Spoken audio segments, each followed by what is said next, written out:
Olá, meus amigos, muito bom dia a vocês todos. Uma feliz Páscoa. Hoje é dia da Páscoa, dia com que se comemora a Páscoa cristã. A palavra Páscoa vem de Peshá, que é a linguagem judaica, do israelita, né? Do povo judeu, que quer dizer passagem, que é um símbolo da libertação do povo hebreu do jugo dos egípcios na antiguidade clássica, conforme diz as escrituras rezam os talmudes cristãos tratam, né?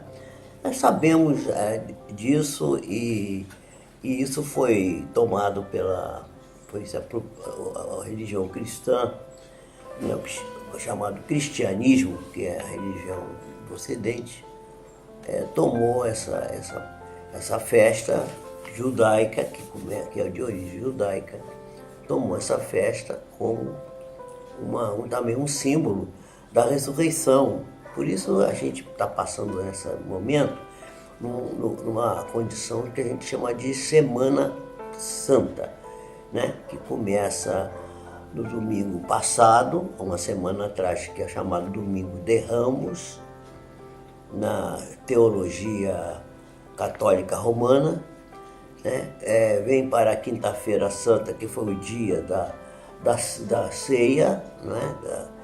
Que é um simbolismo muito grande da união da família, na qual Jesus distribui o pão e o vinho, né? E pede para que isso seja utilizado como uma forma de celebração feita em nome dele, no sentido de que nós devemos compartilhar o alimento, não só o alimento material, mas todo tipo de alimento, o alimento espiritual também, com todos os nossos irmãos. É um simbolismo de fraternidade, de compreensão e de comunhão entre as criaturas, né?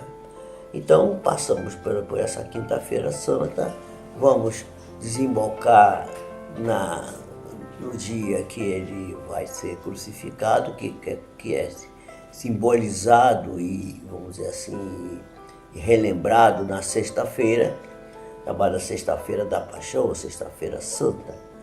E vamos para o sábado, que é o sábado da Aleluia. Aleluia quer dizer alegria, né? É o dia da alegria, por quê? Porque depois de 3 dias, o Cristo que foi crucificado ressuscitou dentre os mortos. Isso é o simbolismo, a teologia que nos aponta esse fato. E estamos hoje no domingo, que é então o domingo da Páscoa, que é o dia então vamos dizer assim, da celebração da ressurreição do Senhor Jesus, nosso Senhor, nosso guia e modelo.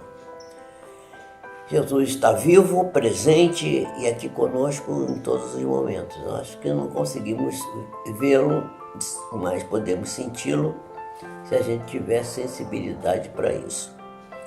E ele vem nos anunciar a posse do reino.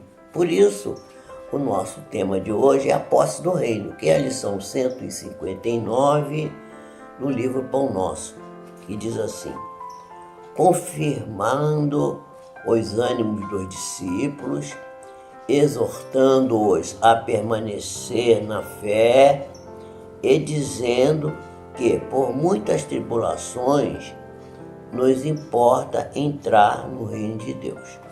Quer dizer, vamos ganhar o reino de Deus? Vamos. Vamos entrar no reino? Vamos. Mas não vai ser fácil.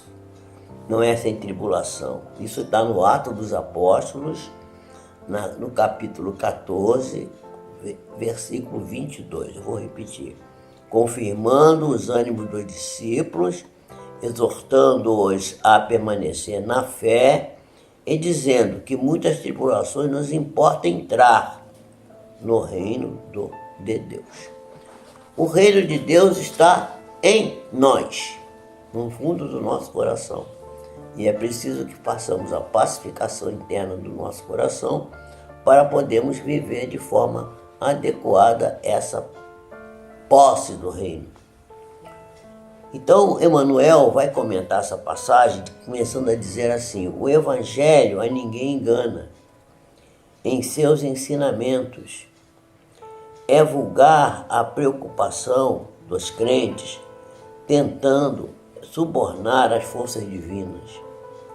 Não será, no entanto, ao preço de muitas missas, muitos hinos ou muitas sessões psíquicas que o homem efetuará a sublime aquisição da espiritualidade excelsa. O que Emmanuel está querendo dizer com isso?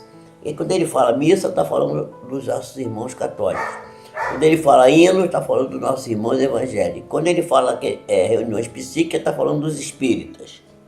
Então nós vamos ver que diz assim, então não é à custa de nenhuma dessas práticas, vamos dizer assim, exteriores que fazemos, sejamos católicos, evangélicos, espíritas, umbandistas, seja lá que judeus, maometanos, não importa a cor da religião da gente, não importa. A gente não é a custa de fazer atos externos, ir para a sinagoga, ir para a igreja, ir para o centro espírita, não é isso que vai nos fazer tomar posse do reino de Deus. Naturalmente, toda a prática edificante, todas essas ações, elas são aproveitadas por elemento de auxílio, vai ajudar um pouco. No entanto, compete a cada indivíduo, cada individualidade humana, fazer um esforço para se iluminar. Por isso que Jesus diz assim: deixai brilhar a vossa luz. Né? Não está escrito isso aqui não, é o que eu estou falando, tá? Bom, a Boa Nova, que é o Evangelho de Jesus, não distribui indulgências a preço do mundo. Quer dizer, não é com dinheiro, não é com palavrório, não é com coisa que... promessa que a gente vai conseguir receber o perdão, a indulgência do alto, a indulgência do plano espiritual, a indulgência do Senhor, da vida para nós. E a criatura vai encontrar inúmeros caminhos para poder se desenvolver, para evoluir e para construir esse reino de Deus dentro de si. Templos e instrutores se multiplicam a cada qual desses templos se oferece parcela de socorro ou assistência no serviço de orientação. Quer dizer, o templo pode orientar a pessoa, mas ele não vai salvar ninguém, não. As pessoas terão uma grande surpresa se ficarem confiando nessa questão na religião, ser muito ali certinho na religião, que isso vai gerar para ele a salvação. Não vai. Né?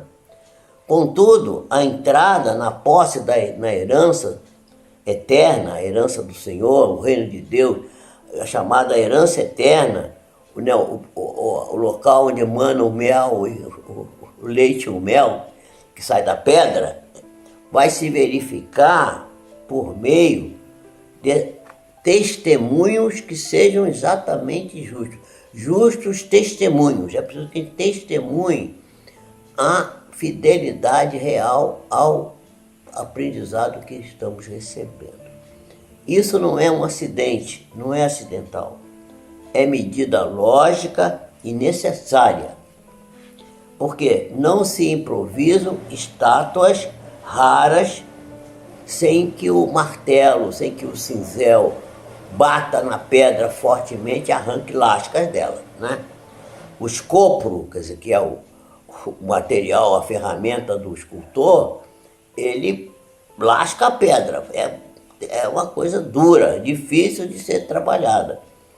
Como não se colhe trigo sem lavrar o campo e jogar lá a semente e cultivar a semente.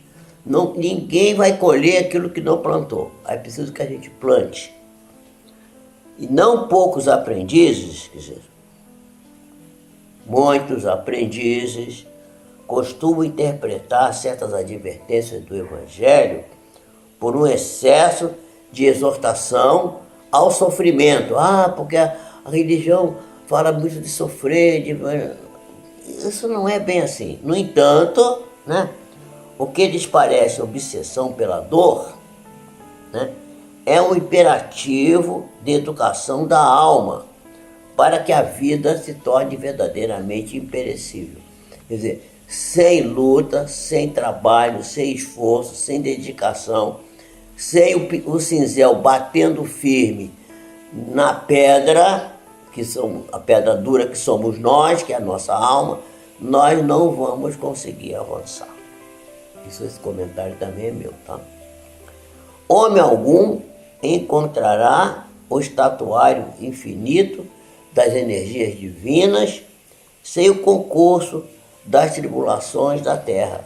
É preciso enfrentar a dificuldade. Personalidade sem luta na crosta planetária é alma estreita, e somente o trabalho e o sacrifício, a dificuldade e o obstáculo, como elementos de progresso e autossuperação, podem dar ao homem a verdadeira notícia da sua grandeza. A nossa grandeza, meus amigos, é comentário agora meu, né? Terminei a leitura, agora comentário.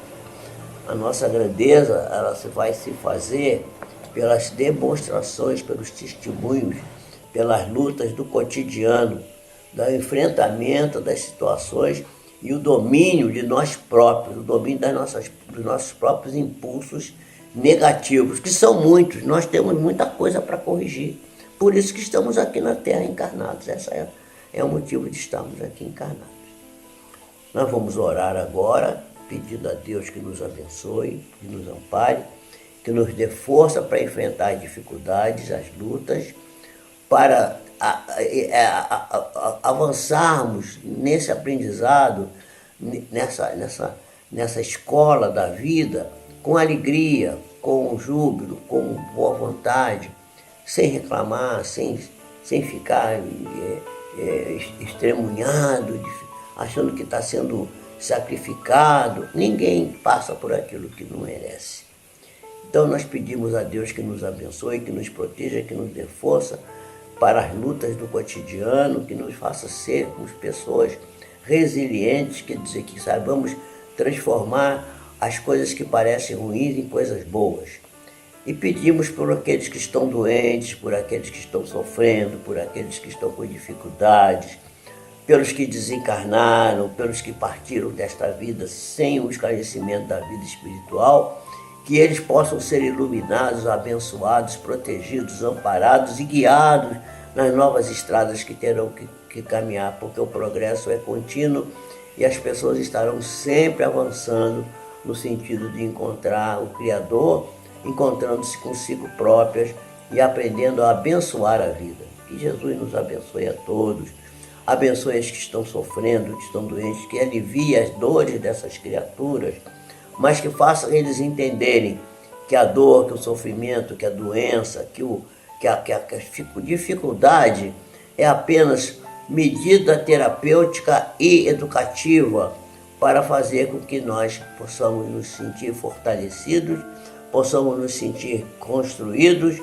fortes para as lutas do dia a dia, e que possamos aprender a superar as dificuldades com alegria, com prazer e com uma boa ideia, um bom retorno de pensamentos para o Criador, sempre dizendo ao Senhor: obrigado, Senhor, obrigado pelo que me dás, por aquilo que não tenho, por aquilo que procuro, mas não acho. Obrigado por tudo, Senhor, e que possamos estar sempre felizes, que esse dia da Páscoa, essa passagem, essa ressurreição, esse recriar de oportunidades, de estímulos e de objetivos, possa se fazer claro e límpido diante do nosso caminho, nossa vida, olhando sempre para o futuro, porque o passado já foi e o presente já virou passado também. Então, que nós possamos pensar no amanhã sempre, trabalhando hoje para que o amanhã seja melhor. Que assim seja, graças a Deus. Deus nos abençoe, nos ampare e nos proteja.